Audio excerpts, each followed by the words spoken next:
professional machinist almost certainly would skip this step, which is doing sort of a model to make sure that my assumptions are correct and that things actually fit the way I expect them to.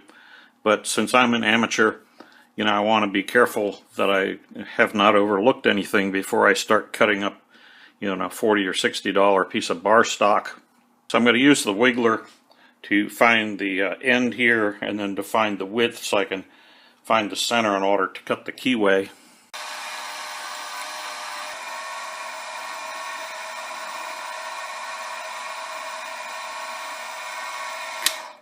I decided to use the mini mill for this operation rather than the larger SX4 mill, and only because this section of the bar fits nicely within the jaws of the mini mill vise, but would not fit easily in the jaws of the larger vise. So that's how I ended up over here.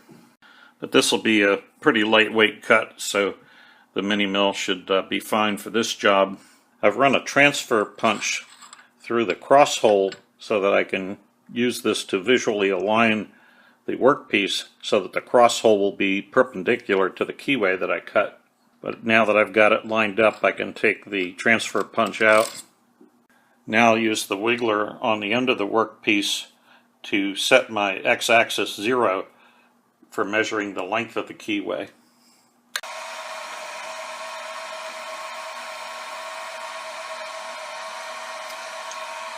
So I've zeroed the x-axis DRO, and then we have to offset by 1/2 the diameter of the wiggler tip, which is 0.050, and then we'll re-zero it. Now the center of the spindle is referenced to the edge of the workpiece. I used the DeltaCAD technical drawing software to make this diagram of the work. So this is the driver side of the axle, and I've labeled this as built dimensions because these are the dimensions I'm actually going to use, which may be different from the manufacturer's original nominal dimensions in many cases. For example, I think this keyway was originally 0.250, but I'm going to cut it to 0.268 because we have to account for the wear. So in this case, I'm making the keyway 0.268 inches wide, and that will fit this key. Not sure what the original factory spec for that keyway width would be, but somewhere around 0.270, I guess. It seems like it would be 0.250, but the key that I have is wider than that. So the original might have been 0.250 wide, but this key, which is what I used as my model, is actually about 0.270, and I don't know whether that's just because somebody made this key a long time ago and made it wider than the original, but that's what we've got to work with. So I want to use this axle that was removed from the car to determine the depth to which I need to cut this keyway, and what I need to do is measure from the top surface of the axle over here down to the bottom of the keyway over here. So I'm using this thin probe that I made for my height gauge, and we'll zero it to the top surface of the bar. And then I'll come over and drop it down into that keyway, and it measures 0.142, so that's the depth I need. So I could use either a 1/4 inch end mill or a 6mm, and I'm going to use the 6mm. I just got a new set of end mills I'd like to try out and see how they do on this job. So I'm going to touch off the end of the end mill on the top surface of the workpiece, and then I'll zero my z-axis DRO, and then I can get my depth from there. So I'll come back out here, and we'll start with a fairly shallow cut, about 20 thousandths, I think.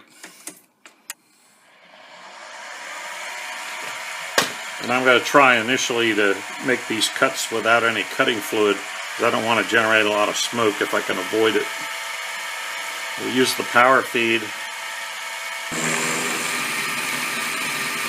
And I'm watching the x-axis DRO. We want to go down 4 inches. So I'll stop before I get that far down.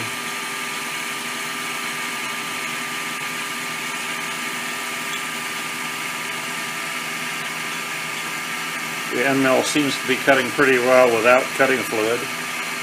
So we're coming up on 3.5 inches now. And I'm just going to do this last part by hand, and I'll stop a little short of 4 inches. And I'll do a final cleanup pass when we get down to the depth. So we're at about 3.9 now.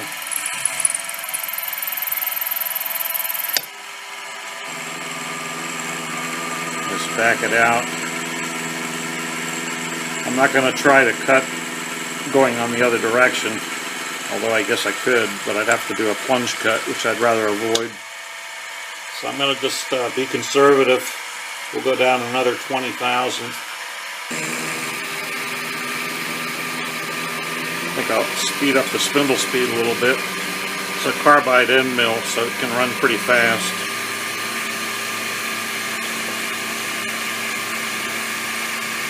I just got this new set of end mills off of Amazon a few days ago. This is my first use of them.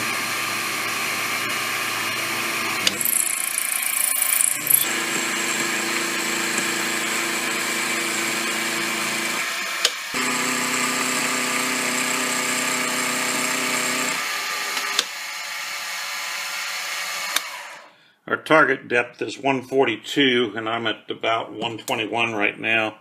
So I think I'll get down about 15, and then we'll take a final cleanup pass. So I'm going to get down to about 135, I think.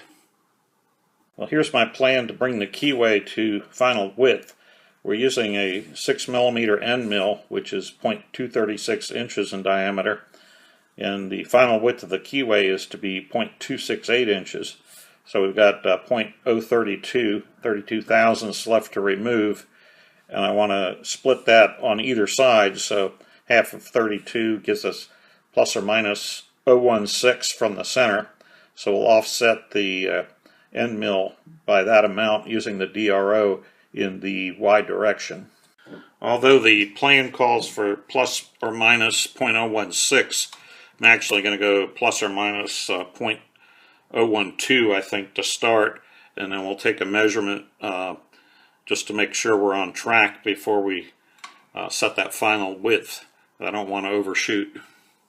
Alright, so I've offset 12 thousandths towards the front edge, so I'll be doing conventional milling along this edge, and then we'll offset on the other direction going back and do conventional milling going back the other way. And then we'll do a final cleanup pass using climb milling, which will give us a better surface finish, although we're getting a pretty good surface finish even now. So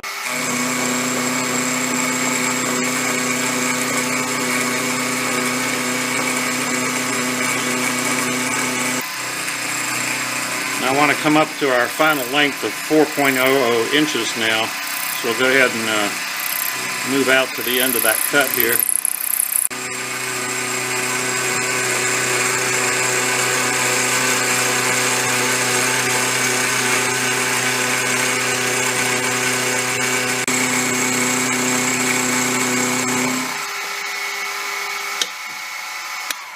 Alright, so I'm going to clean out some of those chips and then we'll take a measurement.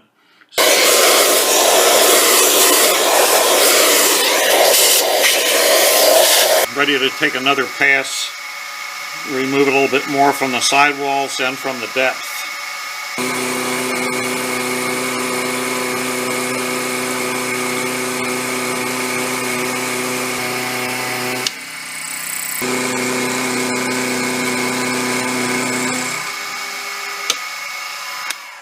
Now I'm going to take a pass in both directions using climb milling. So I'm going to, without changing the position in the y-axis, I'm just going to cut back in the direction I just came from.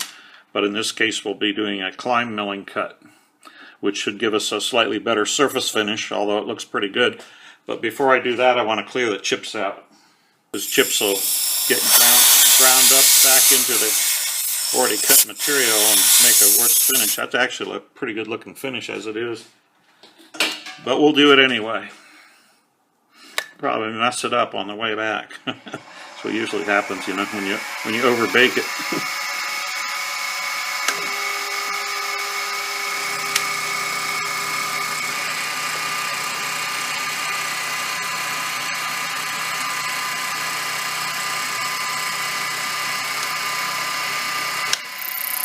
feed that last little bit by hand.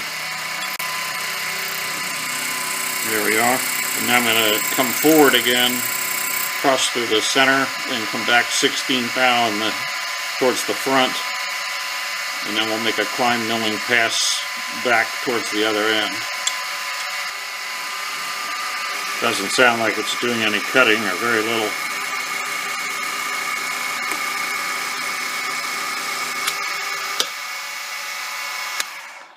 Now I need to make one more pass to bring it to the final depth, because I've only taken the depth down so far to 0.140, and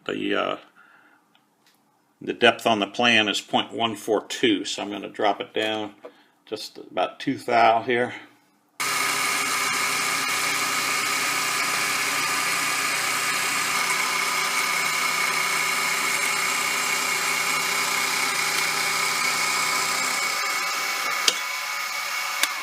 Alright, let's check it out and see how it looks. Put our key in place. That feels very nice. Okay, I've got just enough clearance to slide it, but almost no wobble side to side, so that's just what I was hoping to get. Down here on this end, it just slides right up against that face, which is what it should do. And I lucked out in a way, I think, because without realizing it, I inadvertently cut a clearance space for the end there that I needed. You know, because the end mill's round, if I hadn't cut it out that extra amount, then it wouldn't have fit in here at the end. Maybe the machining gods were watching out for me today, who knows. I'm just going to use this diamond hone to clean up the sharp edges on the keyway. This acts just like a very fine file, but it's actually easier to control than a file for a situation like this. So I rub my finger on it to see if I draw blood. Not too smart. Alright, looks good. Key fits right in there. Very nice.